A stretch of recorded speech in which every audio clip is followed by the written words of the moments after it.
Hello everyone, welcome back to another little haul vid.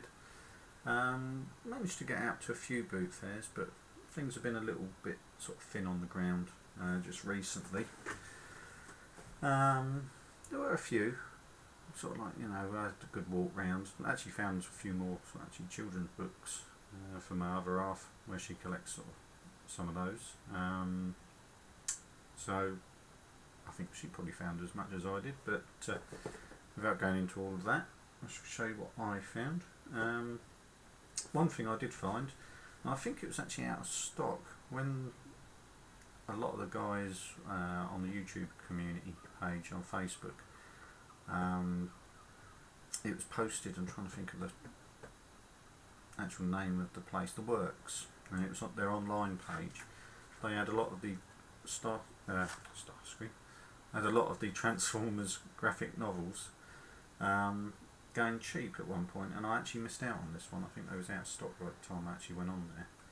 I actually managed to pick that up at a boot fair, so got that for £2, which is probably actually a little bit dearer than they were selling them off at, but I suppose once you factor in the postage it's about the same. But yeah, quite pleased. Good read. It's the classic old comics from Marvel, so you've got pretty much the old original artwork. Probably I've got these actually in the Marvel comics, but it's quite nice to have these a little bit more accessible rather than pulling out individual comics, which I've got in amongst all my stuff over there somewhere. So yeah, that was quite nice to add to the little set of those. I did manage to pick up a few toys. I'll start with the Robot Hero stuff. I managed to get a Ratchet, which I believe I don't have at the moment. And I also picked up another one. I think it's supposed to be Rampage from the movies, although really he should be in red, but yeah, I quite like that one. I'm pretty sure I haven't got him as well, so another good find. Like I say, robots were a bit thin on the ground. Loads of junkers, loads of ones where they're missing so many bits. It's not, even for me, it's not worth picking them up because they're just in a horrendous state. There was a damaged Ark from the Cyberverse line, which I've got the Ark minus a few, like the missiles and a few odds and ends. But I did manage to find up a near complete, I'm trying to think of his name. It's like the little moon buggy one. Anyway, what came with it. I think he's missing an arm, although his sort of robot arm from the actual moon buggy sort of thing, lunar rover, sort of doubles up as an arm anyway. But yeah, I think he's supposed to have another normal little arm as well. But yeah, it's not a bad little figure anyway. So I might well find another one and be able to sort him out. But at the very least, he could be alright that way. And as the lunar rover way, he's okay because the other arm tucks away. I did find, I think this is the Legends one. Now he's got a little bit of damage as well. This kind of goes with what the rest of these figures that I'd seen. These, these were in the better condition, so I bothered picking them up. But the Legends Starscream, hence why I was looking at him and getting confused with the book earlier. He is missing these little tail fins on the sides of the legs. I didn't notice that straight away, I'll be honest, but in the same way, if he's in robot mode, I might just sort of file that a little bit flatter and make it look a little bit neater, because he's only ever going to get displayed in robot mode. I'm never going to be bothering to change it into plain mode, and if I pick another one up I can keep that in plain mode. But lovely little figure, I must say, I really do like that. Even toying with the idea of taking off the little side weapons, which are the clips what fit into the wings. Yeah, I might even take them off. If I found some little model scale missiles, they would go quite nice on his arms. Or even something what reminds me of the old G1 weapons. Next one was a Commander class, again missing his weapons. I'm not sure if I got him or not, but it's the sort of tan version rather than the black version of Megatron from Dark of the Moon. It's not coming out too well on the colour there because of the light this morning, but yeah, quite a nice little figure anyway. So I thought it's worth picking him up, and I think it was all three of those for £1. So you're only talking about 30p each, and if there's a bit of fun there, I can always customise them. The next thing is sort of vintage. It's not Transformers per se as such, but I really did like it, and I think I got this for about 10p, something like that. It's another one of the sort of knockoff of the period sort of Transformers, but it's one I've never seen. Where I got the other ones where it was the mixer truck and the pickup truck, this is actually based on I actually got it on there. It's based on a 300ZX Mazda. The pull back and go gimmick doesn't work anymore on it, which is a shame, but it does make a lovely little car mode.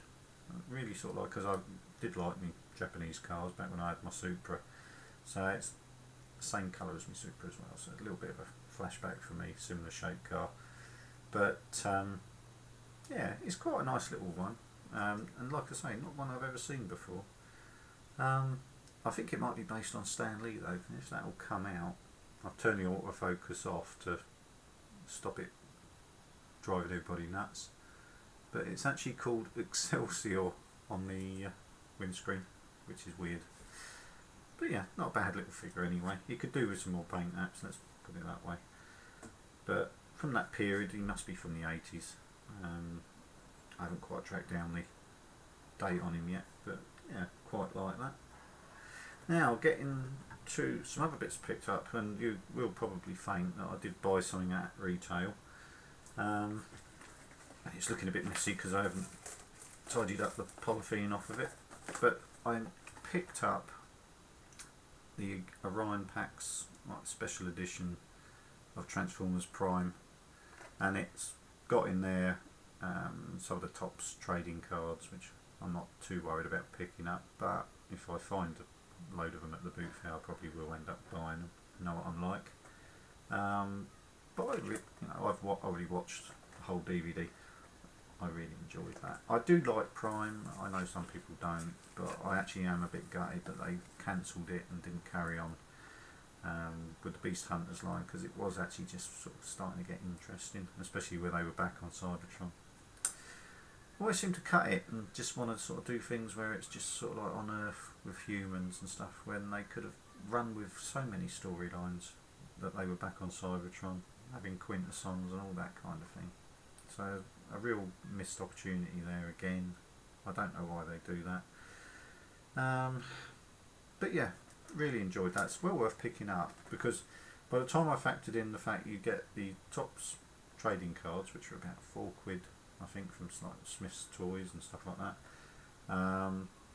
You get the DVD obviously, which has got 7 episodes in, which again is not bad. And also you get a packet with one of these little, it's like a Transformers figure come weapon add-on. I got the little bulkhead one, but it's a bit of fun, you know, it's a laugh. It sort of forms a little sort of big fist sort of thing that can mount on their arm. As it turns out, I don't actually have a Prime figure to hand to actually put it on there to show you, so that's typical. But yeah, it's alright for a nice little bit of fun. And to be honest, these I think were a few quid in the shops. So by the time you factor in, I think the DVD was a £5. That, what was it? Might have been a little bit more than that, but it was, by the time you factor in what the other bits cost, what were in with it, you're only paying a couple of quid for the DVD. So I thought, yeah, I'll get that. And as it turns out, I've had a look on Amazon and I've actually brought the whole of the first series as well, waiting for that to turn up. So hours of entertainment with cartoons to come. And talking of hours of entertainment with cartoons, at the boot fair last week I actually managed to find not so much lines I go for buying for myself, but I did used to watch the cartoons, so that kind of thing I still sort of like enjoy that.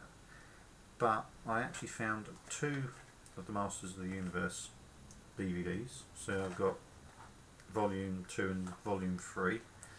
Obviously if I find another one which is volume 1, it's a shame the guy didn't have it, but I don't know if he'd already sold it or he'd kept that one. But yeah, volume 2 and 3 of Masters of the Universe, like the original cartoon series of that, of He-Man. And I also found a double disc, which also was more, I don't know, I used to watch it I suppose, but more for my other half as well, because she used to watch it. But there's a lot of He-Man on this as well. I've got a double disc She-Ra one, which has got the original movie length actual sort of like show, which actually is a crossover properly with He-Man and She-Ra. And yeah, I thought that was rather good as well. And I got all 3 of those. I think that would cost me £2.50, something like that, which again is a bargain, because you probably pay a lot more than that just for one of them if you manage to find them in a shop second hand. Now getting to the last bits I found, which like I say, it's not a huge haul, but the last bits were I suppose more the cream of the sort of crop. I actually found, and they were caked in dust, so they've been displayed, but they've been displayed in vehicle mode. I found Alternator's Dead End, who is, apart from his box, absolutely complete. Even the instructions and his weapon is under the bonnet, which forms his engine. Other than a lot of dust, which some of it's still apparent underneath the spoiler there, haven't got round to getting under there yet and cleaning it off. I've transformed them, and it's quite a reasonable figure. I mean, it's almost along the lines of like the Masterpiece, to be honest. But yeah, pretty much spotless model of a Dodge Viper, which is again quite nice for that. I do like my cars, but perfect figure. So he's probably one, he will end up on display. I do like that. It is a question though whether you display it as a car, because it is a nice car model, or as the robot. And the other one, which was sat right next to him, again equally covered in dust, was Silverstreak, who's a WRX Impreza. Yeah, it would have been nice if it was in the, I think they did smoke screen in the blue and yellow. It would have been nice because the blue and yellow is the rally car colours, but nothing wrong with it in silver, putting the seats in the right position. Yeah, good models. They are fiddly, and getting everything lined up is a pain in the neck on the alternators. I've got Ravage and Shock Blast. I'm trying to think, I thought I had another one as well. Oh yeah, I've got Wheeljack, which I got gradually from boot fairs and built him up. But yeah, I really do sort of rate them actually. They're quite good as car models in themselves, but I really do think they make quite nice robots. The head sculpts are very nice actually. Dead Ends is, I know, a sort of repeat of Silverstreak. Silverstreak, moulded Silverstreak, of Sunstreaker, that's what I'm thinking of. I know he's a redo of that because the head sculpt is Sunstreaker all over, but it's still nice enough. It's, if I haven't got the Sunstreaker one, it's not really going to be apparent. But yeah, I do like Silverstreak. The head sculpt on him is very nice. What he could have used was some shoulder cannons over the top, like G1, but saving that, like I say, he's all complete. His weapon is stored underneath in the bonnet as well. That's not going to come out unfortunately in this light, but there is a little dummy engine which is actually on both situations is their guns. Oh, and I've got Swindle as well, haven't I, on the alternators line. I picked him up from a boot fair as well. So I've got a few. They can be my equivalent of masterpieces, seeing as I'm not going to pay out a fortune for individual figures. And especially, I have seen somebody did a video on the Soundwave one, and don't get me wrong, I love Soundwave as a character, and the cassettes are lovely from the masterpiece line. But when I actually saw him against the G1, he's not much bigger. And to be honest, if you've got limited shelf space, as I probably will have when I get my collection sorted out, I do have that sort of feeling, as much as they're really nice and really articulated and stuff, most of the time you aren't going to be putting them in different poses. You're going to be displaying them as a static display item. So in that way I'm quite happy with my G1. I mean, obviously if I found one at a boot fair going next to nothing, I'm going to buy it, but I'm not paying out 100 plus on a figure which is basically the same as something I've already got in the original G1 as well. In a way, I know that's all a little bit sad, but the realities of life with expensive things, and obviously owning my own home and doing that up, you know, there has to be a point at which you have a cut off that you won't purchase. It's not to say I don't do the odd big purchase like Fort Max, where I did pay out, you know, a few £100 for him, but I think I'm kind of erring towards, although I pick this mixture of stuff up at the boot fairs, as a collector I shall try and sort of stick to my G1 as much as possible and try and not completely finish the collection, because obviously there's some rare pieces that will cost a fortune and may never even come up. But yeah, I'm more erring towards, once I can get them displayed, air towards the classic toys that were sort of like around at my time when I was a kid. But like I say, with the boot fairs, it does give me a chance to pick up other stuff for a very cheap price and bulk out the collection in other lines without it being a fortune. I know I've just seen Collector 75's sort of catch-up video. In some ways, I mean, you know, don't get me wrong, you know, there's a little bit of green-eyed monster in the fact that you see some of the bits he picks up, and sort of like one of the new sort of like third party, I was going to call it a knockoff name, but a third party Scoria, is it, where it's supposed to be G1 slag in the masterpiece size and that. I've seen videos of them and they're beautiful, you know, don't get me wrong in any way, they're lovely toys.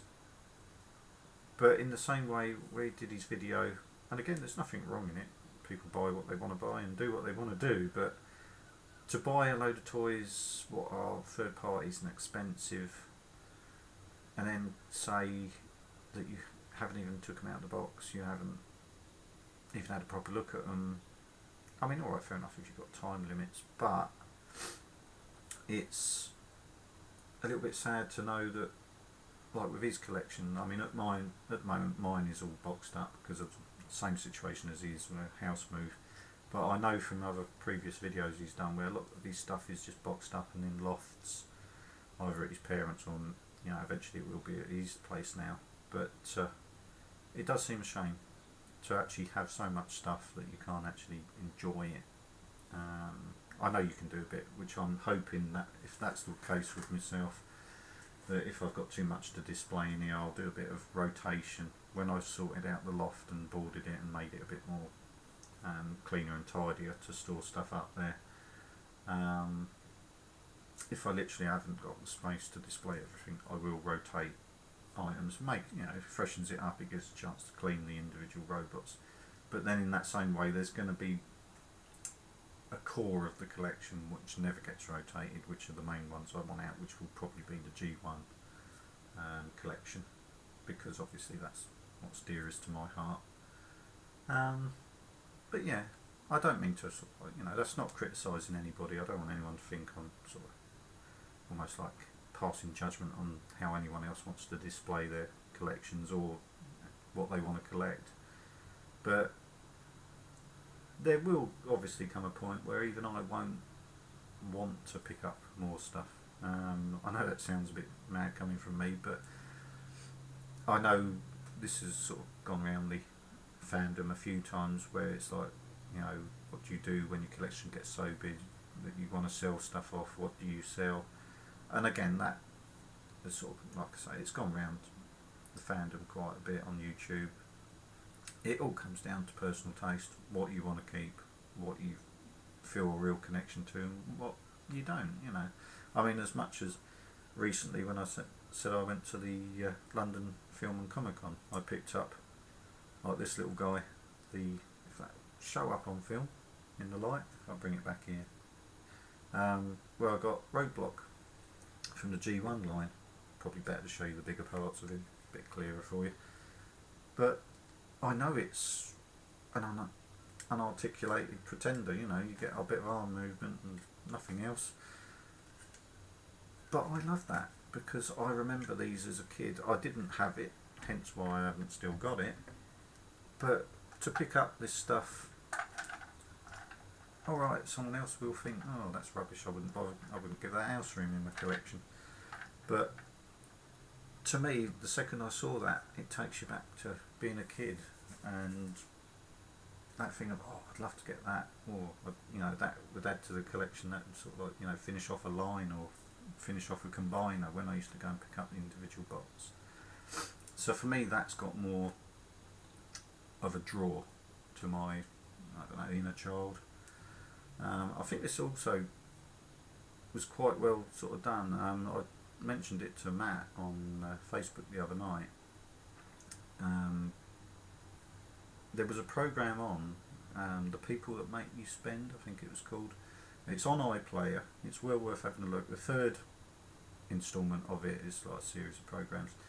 Is the one related to toys, because the other just one's about drugs and sort of like people taking medicines and that, and how they've made you sort of like feel a bit hypochondriac and wanting stuff like that. So it's not connected to this, but the third one actually does Star Wars and does the G1 Transformers and hints a little bit on He-Man and that as well. And the funny thing is, and this is the thing, although that is a program about how people get sort of obsessed and made to spend, both dealing with adult collectors now and also where it was the original thing of making the children want something so much they bug their parents to make them buy it. It's all along those lines. And even goes on to modern day where people buy video games, and I'm as guilty as the next man on that one. But it was very interesting because even the guy who was doing it and is almost like the cynical person saying to these people, oh, you know, you've made people almost obsessed to buy things and want the next one and all this sort of thing. And he put an episode, ironically, of He-Man on to show the person who brought it for the BBC or ITV back in the day. And it was weird because the second it was coming on and he was watching it, a big grin was on his face. And where he was going around some of the shops and talking to people about the toys like the classic G1 Transformers and that, he was picking up toys in shops and you could see a big grin on his face. And it's literally that thing of like, in some sort of like way, he's suddenly getting that buzz that we get of you pick up something that you haven't seen for years and you just think, oh. He goes to see, I know this isn't Transformers sort of connected, but he goes to see, I'm trying to think of his first name. It's a guy in America who's got the Star Wars collection. His last name's Sansweet. I'm trying to think of his first name. I've got a collecting book to do with the original Star Wars stuff, which is written by him, with some great photographs of the original toys in. Is it Steve Sansweet? I think it is, something like that. But he appears in it, and he was connected with Lucasfilm, so he had a bit of an inside sort of deal going that he got quite a few of the original props and stuff like that, and he's got an original Darth Vader costume. And the guy is almost like, you know, well, he's, in his words, he's like, it's like his generation's Turin Shroud, and he just wanted to touch the costume because of the connection with the films. And as much as the programs are all based upon how people market stuff and make you want it, even though you might not really need it, where I was watching it with my other half, it really did point to a point in my life where I was looking at those sort of things thinking, yeah, they're fantastic and that.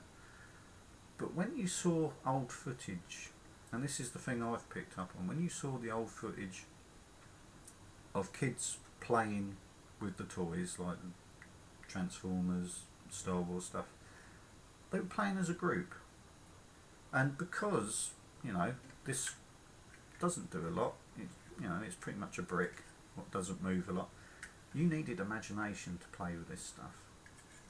And where they then moved on to the newer stuff, and not necessarily so much toys as such, but more the using tablets and mobile phones, and them being almost like the replacement these days what kids want.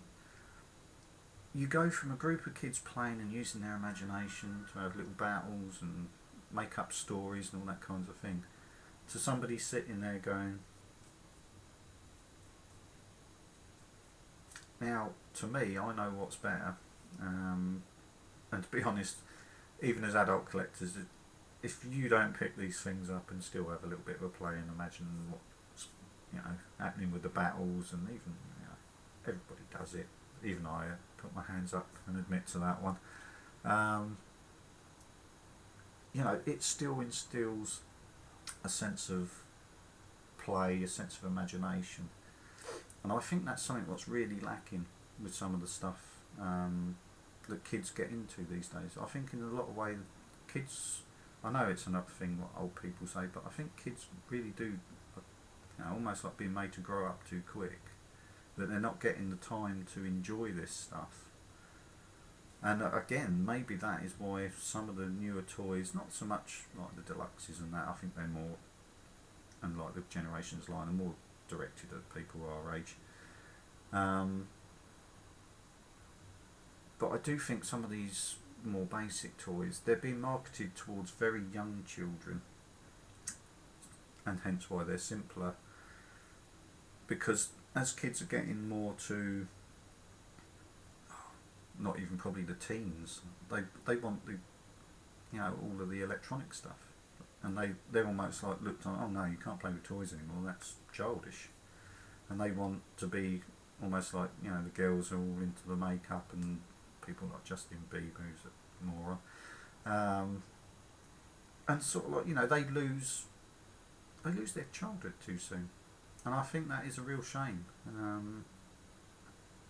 I know obviously I don't have children myself, but I've got nephews and nieces, and even great nephews and nieces now, and it's nice to see that it's almost like followed on, as much as they get access to computers, and I know the older ones who are, I mean, to be fair, my oldest nephew's in his mid-20s nearly now, so that's fine that he's all into computers and that's normal at his age, but it's nice to see that the younger ones, as much as they have the access to the technology, still just want to play with things. And I think as well that's a conscious decision the parents should make, not to just sit them in front of a telly, not just give them an iPad and let them play around with it with their fingers.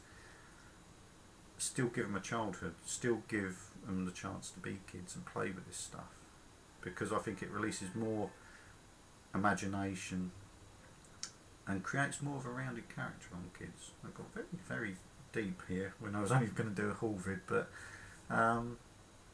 it really hit a nerve with me, that programme. I really do sort of urge everyone to have a sort of like a look on it. And there was one thing which was a really defining moment in the programme as well, and it's well worth, watch out for it. And it was at a Comic-Con, I think, probably over in America, the bigger one, San Diego one, something like that. And they showed a family out, and I thought it was perfect. That really does show to me a family who are bonding at a level that is the correct way of doing things, I think. And it showed a parent, you got the dad who's dressed as Soundwave, full cosplay. You got the mum who's dressed as G1RC, again full cosplay. You've got their little boy who's dressed as either Rumble or Frenzy, whichever colour you want to go with. Again, the full kit, and they've even got a baby in a pram who's dressed as Optimus Prime. And it's like, that's nuts in the one way, but that's fantastic, because if that family were doing that as a whole and as a group, all working together, making their costumes and going there all together, dressed up for the fun of it, that kid's going to remember that for the rest of his life and love it, the fact that his parents could be bothered to do that. And I think that's a really nice thing to see. But yeah, that's, I'd really urge you to watch it. Sort of, the BBC iPlayer, The Men That Make You Spend, episode 3. That's the one you want to look for. Anyway, I think I've waffled on enough. Helps make up for the fact I didn't get a lot. But yeah, I hope you enjoyed watching a little haul vid and a bit of a waffle. I keep meaning to do a review of Age of Extinction, but it's probably getting on past the point when most people are going to have seen it and seen probably a lot of other people's films on it, so I don't know if I'll worry in the end. Just enough to say I sort of enjoyed it. I'm looking forward to seeing what comes next. I'm just hoping it sort of like improves, let's just put it that way. There's good and bad in both aspects of the film. The usual problems, let's just say Michael Bay, but if it moves off, I don't think it'd be spoiling it at any point. If it moves off and that it's now going more into space, and that there can be more character development with just robots and alien creatures, quintessons, let's be spoilery, that would be much better, wouldn't it? Let's leave Earth. We've done Earth battles for the last 4 films. Move it out into space. Let's get the imagination going a little bit, and maybe even a bit more sort of selection and choice in toys. That you could have more space-based vehicle modes, so that it's not just all transformed into Earth vehicles. Just saying, bit of variety, bit of imagination comes into things. Also be nice if it sort of developed onto sort of like Headmasters and Power Masters and Target Masters, Nebulos is out there. Anyway, with that little thought, I shall leave it there. So thanks for watching, everyone. Hope to see you again. Hopefully with a haul vid. I really must try and review something at some point, but until I can get lighting and that a little bit more sorted out, maybe that'd be a bit difficult, because at the minute I'm half light, half shadow. But yeah, I shall see you again. Thanks for watching.